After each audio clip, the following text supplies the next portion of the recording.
I mean, early on. I mean, obviously, as time went on. But as an actor, you thought when you cast him in Hard Eight and in Boogie Nights, you were like, you know, this guy's it. I thought that when I saw him for the first time in Scent of a Woman, that I just knew what true love was. I knew what love at first sight was, and it was the strangest feeling sitting in a movie theater thinking, he's for me and I'm for him, you know, and that was it. Really? Yeah, strange, but that's, and believe me, when I was a kid, you sort of draw out, like, you know, yourself, you know, like movie cameras and sets, just like 8, 9 years old, and nowhere in it did I draw anything that looked like him, you know. I always thought like I'd have, like, Cary Grant would be in my movie, Harrison Ford. Right. But something happened when I saw him. Really? Yeah. That's beautiful. How important is the actor to you? That's number one, and everything else underneath. And not everybody thinks like that, I don't think.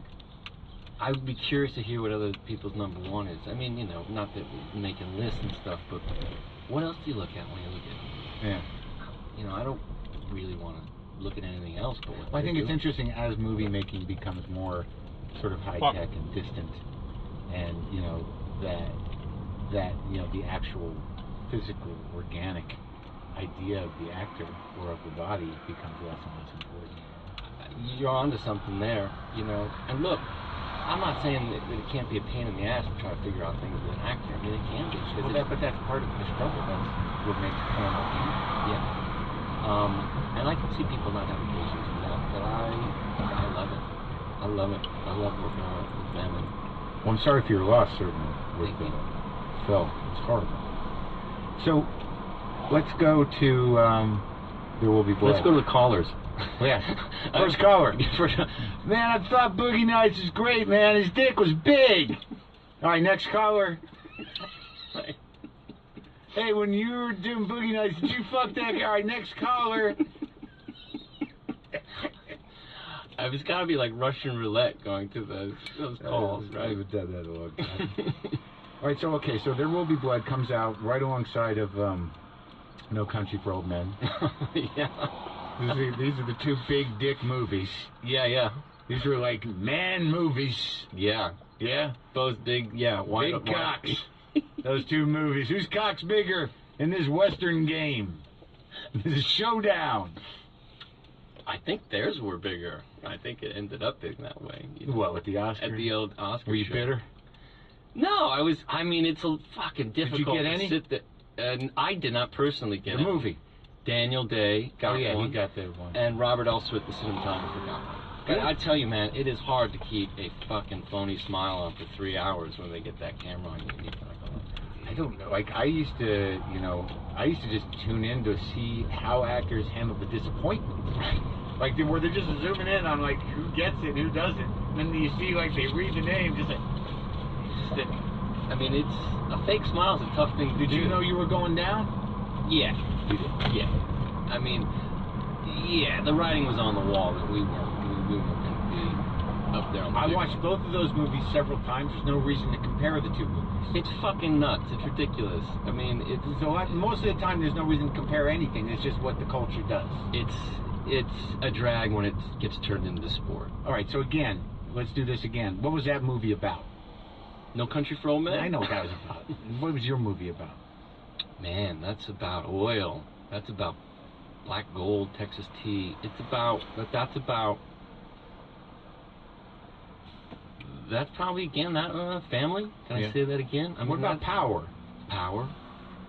It's about California. Yeah. I suppose. I mean, you hopefully start small, and then if it gets bigger from there, I look at that. I just think about that movie, and I think about Daniel and his boy. That's what I think about most. That relationship. Yeah. What would you call that relationship? Complicated. Yeah, it's definitely complicated. It's not his boy.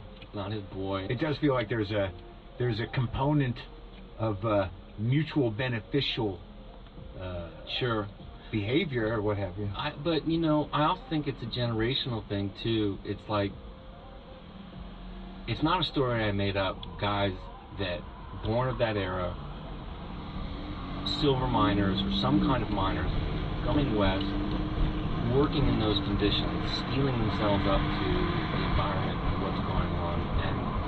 really creating families and having no room for those families at all. But also creating this weird empire, like the fact that didn't that movie open in the hole? Yeah. Like, to me, that was genius. You know, this is just a dude in a hole with some tools. Yeah, and ambition. Right. Mm-hmm. Was that the image that started the movie? Yeah. Because I'd read stories of these guys that were silver prospectors, and it was that simple. And I kept having to read multiple books just to find out, is this simple, that you take a pickaxe down into these holes and you chip away, and then maybe when you find something, you stick dynamite in there and you try to blow it up so you can get even further into There's the blowing up again. There's your dad again. Blowing shit up. Well, you gotta have production value when you make a movie. Sure. We usually don't know. So the answer is yes. You go chip away. You chip away. And then you blow some shit up. Blow some shit up. There's more of it in there. Exactly. It's that bonkers, you know. And then you wonder why this guy's not the best dad in the world. I don't know. But also just the politics of power and the idea of amassing power, and then the idea of amassing wealth. Whatever happened in that hole, in that moment, that guy, whatever his ambition was, became very calculating and very, empire-minded fairly quickly, it seemed. Yeah, I mean, as it happened naturally. Well, and then the sort of. What's the difference between survival and ambition? I mean, it wasn't just him trying to survive. Obviously, he was obviously this guy, those kinds of guys that they were born with something above and beyond what most people have, which is just, how do I survive and how do I make something for myself and something for my family, and when it sort of blossoms into something much more intense. Well, yeah, you feel like there was never enough.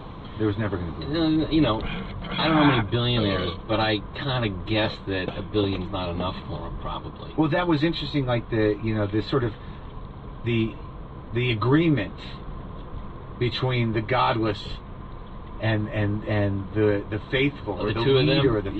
Paul Dano. Yeah. The agreement, like it was some struck bargain. Mm-hmm. But there's this idea where it's sort of like, I know what you're up to, and you know what I'm up to. Yeah. Well, I'm the preacher, you're the dude with the money. Mm-hmm.